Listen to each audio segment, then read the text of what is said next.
Hello everybody and welcome to a new video, and today we're going to be talking about Game Boy Advance hidden gems.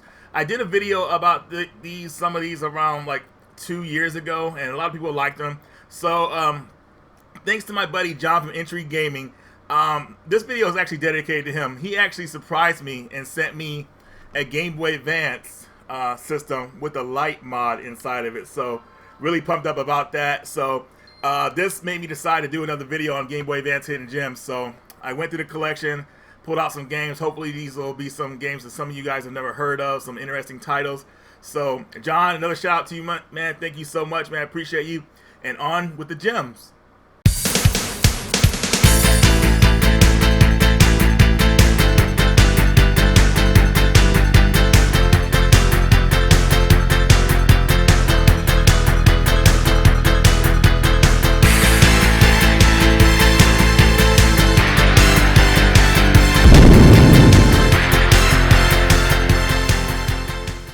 Starting off the list is Max Payne, but I want you to look at something here first. To make any kind of sense of it, I need to go back 3 years.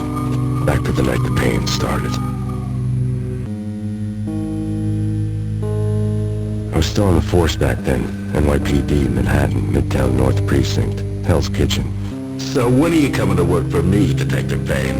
You'd make me work undercover in some hellhole. Sorry, Alex. Showing the baby come first. See? My last smoke. It's bad for the baby. That's you, Max. A regular Boy Scout. See, Alex? Still on for poker Thursday night, right? Like taking candy from a baby. So that was pretty impressive to me. I remember when this game first came out. It came out during the time where the movie came out, which I still haven't seen to this day. And Max Payne 2 had just been released pretty much on the PS2 and Xbox. Now, I didn't really pay this game any attention because obviously it couldn't pull off what those games did on the main system, so I didn't think nothing of this one until actually recently. This game really does a good job, pulling off what the originals did. The game is played in isometric view, so obviously it can't be played in 3D, but it still keeps all the elements that the original games had, like with bullet time, of course, the comic book story and everything like that, violence. It's just like a really amazing piece, and definitely something that people shouldn't overlook. I did find the game a little bit tough at some points because you can't see some of the enemies. Well, you can't see a lot of the enemies on the screen sometimes because of the view. So you have to kind of walk slowly and be very careful. They can always see where you're at, but you can't always see them. So you have to be very careful. And of course, to heal yourself, you have to use painkillers. It seems like in the beginning of the game, those are pretty scarce, and enemies take a lot of damage from you. So just kind of be careful in the game and make sure you're using your bullet time properly. When I did use bullet time, it felt like it was very accurate, and I had a chance to kind of like look at all my enemies and take them all out. So that part of the game was pretty easy as long as you have enough of it to fight off the enemies. Usually there's only around maybe 3 enemies on screen at once, so it is definitely doable. The game has this sad, gloomy tune, kind of. Well, I don't want to say gloomy, but it's like when enemies are not on the screen, it's just like this weird music. It doesn't sound bad or anything like that, but it just makes you feel like something, there's a surprise coming or something like that, or you don't know what's going to happen next. And then when enemies are on the screen, of course it plays action music to let you know that their enemies are around. But overall, I'm having a really good time with this game, and I think it's a Game Boy Advance title you guys shouldn't overlook.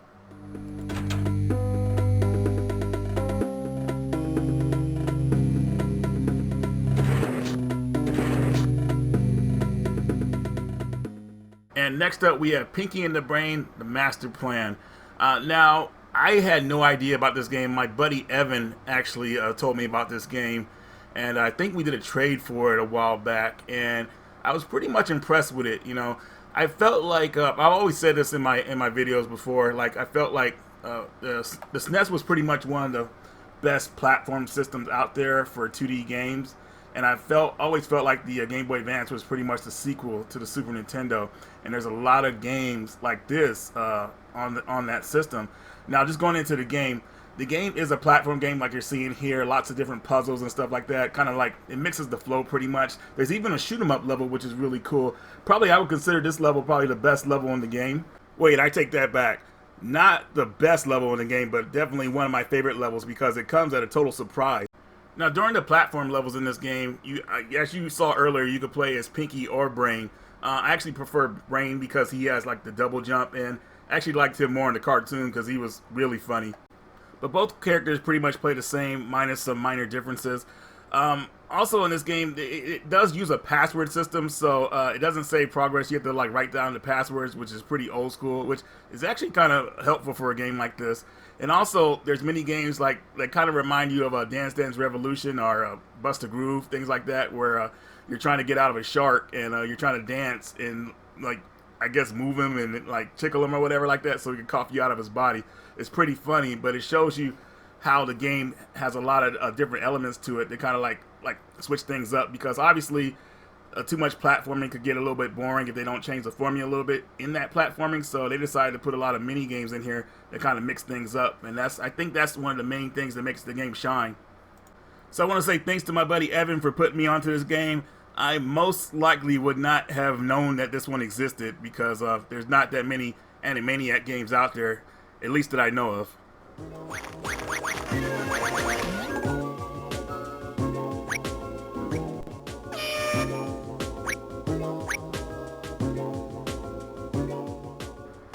Alright, so now we're looking at VIP based off the hit show from the 90s. So you guys have probably seen my earlier videos where I pretty much have all the VIP games. I remember watching this series back when I think it was in like junior high school, and it would come on at weird times, like, you know, where you would barely catch it, you know, but it was still like one of those entertaining shows that would come on. This game is pretty cool because it's like a run and gun, as you can see here, and you get power-ups and things like that help you progress through the levels. Throughout the game, you're pretty much tasked with missions, short missions that kind of like involve like rescuing someone, clearing out a warehouse, you know, just little small minor things like that. Also, you get your teammates in on the action as well. Like, say that one of the characters can't get through a door, your teammate will switch over and they'll open the door for you or find some kind of secret code to get in. The game also has around 8 levels, each with an end boss, and after you beat the boss, you usually do like a character pose. Pretty funny stuff, but each character is somewhat different to where they can shoot fast, but their bullets take less damage against the enemies.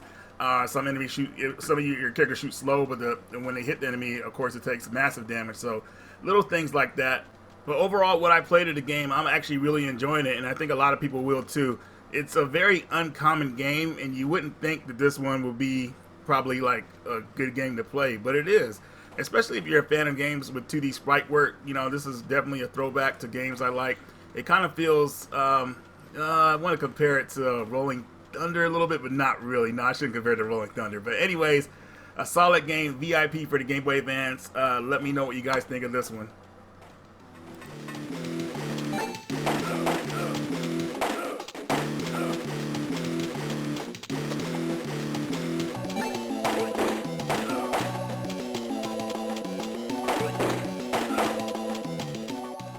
So next up we have Star X. So if you're familiar with games like Star Fox for the Super Nintendo, heck, even Star Fox 2, which was officially released a couple years ago, you know what you're getting into here.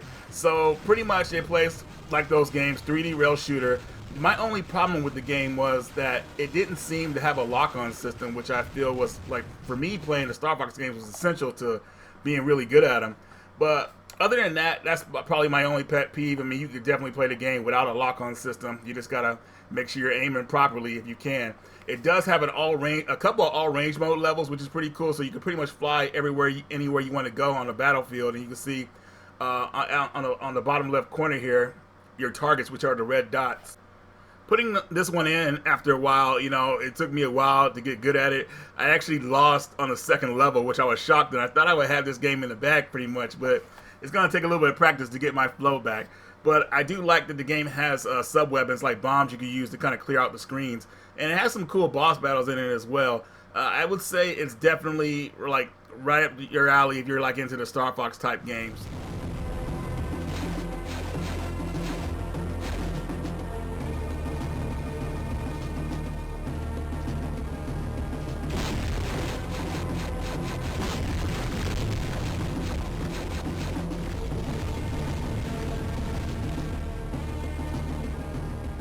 Next, we have Hugo, the Evil Mirror.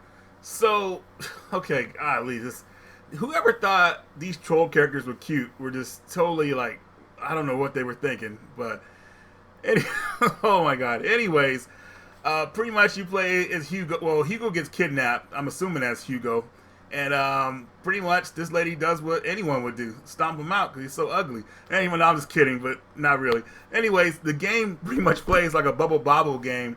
I want to say more mixed with Snow Brothers, maybe in a way. It's kind of like on that level of games, pretty much. I feel, but going into a little bit of the gameplay here, I found it to be fun yet repetitive at the same time. The reason it's repetitive because I think they throw too many of the same stages at you for one mission, pretty much. So basically, one mission has around 10 stages, but you're looking at the same background, and it's like kind of annoying in a way. So usually there's different things around where you could jump around, like little platforms you could jump around. Those are different, but the background stays the same.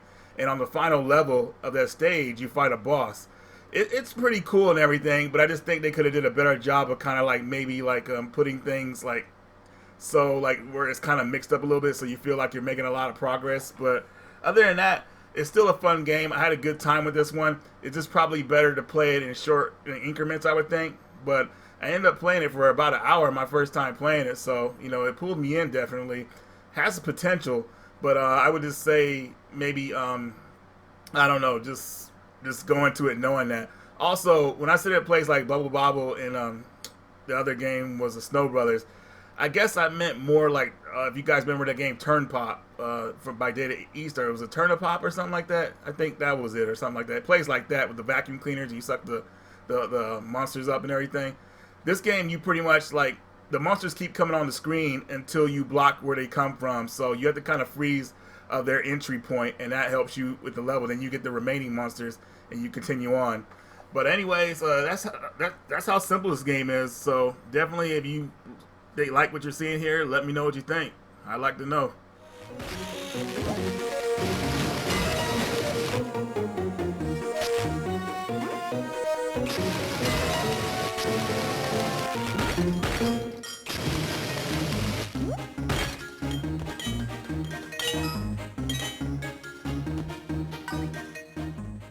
Next up, we have Alter Beast Guardian of the Realm. So if you played the original game on the Sega Genesis or even an arcade, you'll know what to expect here. I consider this the true sequel to that game, not the PS2 game that a lot of people don't even know about, thankfully. But anyways, Alter Beast is pretty much like a slow-paced beat-em-up. It starts off pretty hard. Well, not hard at all, but you just got to power up as you go on, so you got to get used to it. So you have your punch and kick commands, and you just kind of like picking where you want to fight your enemies at, like for the best distance without you getting hit. But the best parts of this game is when you power up. So the first level, usually you turn into a wolf. The next level, I believe, in this game, you turn into a snake towards the boss fight. And you have different moves on each level, so the game always feels a bit different depending on what level you're on. But Alter Beast Guardian of the Realms feels like a definite true sequel to the series.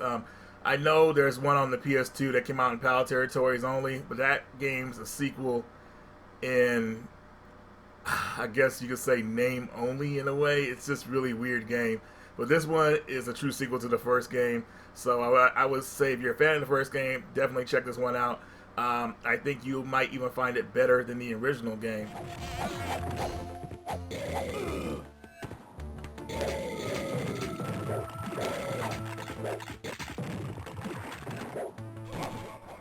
Next up, we have Medal of Honor Infiltrator.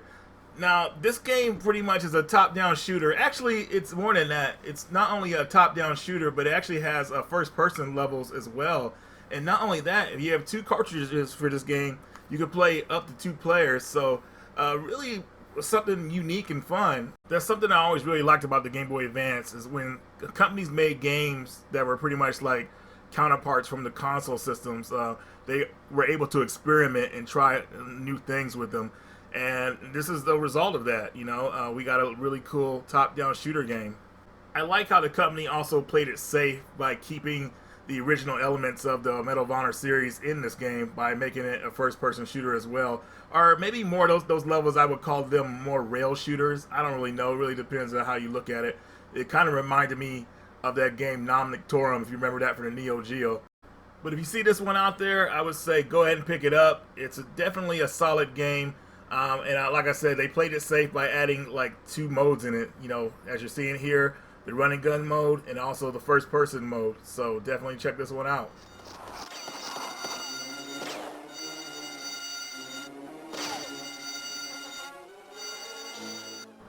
And finally, we have Black Belt Challenge for the Game Boy Advance. This is a really cool fighting game that I had no idea existed. Actually, I did see it a couple years ago, but I didn't follow up on it, and I actually forgot about it. But thanks to my buddy Drew and Cliff, I was able to get this game. So basically, this is a 4-button fighting game. It plays, I don't want to say it plays like regular fighting games where it's a bit easier than certain fighting games. Like, you know how you have to do motions, full like half circles and uppercut motions on the controller, 360 motions.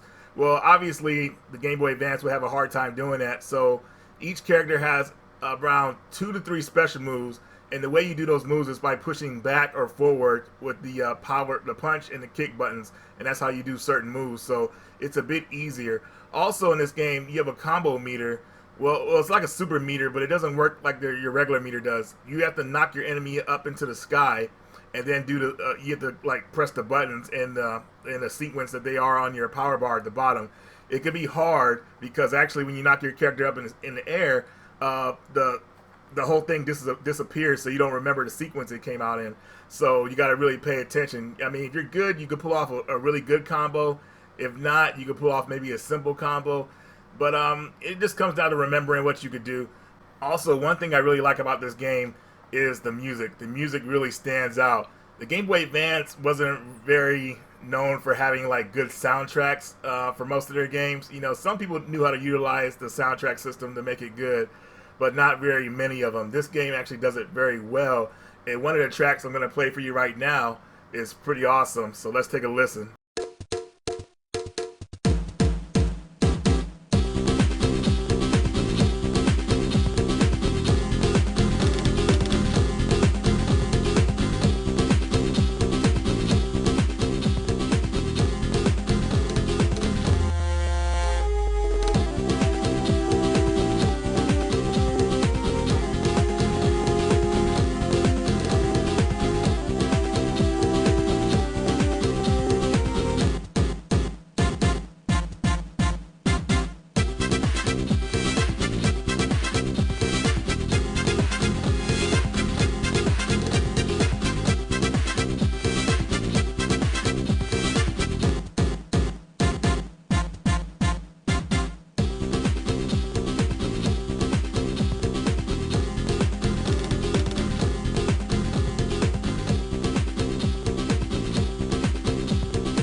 Whoa, sorry about that. Got carried away there. But you guys get the idea pretty much. So if you see this out there, I would say, especially if you're a fighting game fan or you're just a fan of the art, you know, check this one out. Black Belt Challenge is, I feel like it's really on point, and I'm having a good time with it.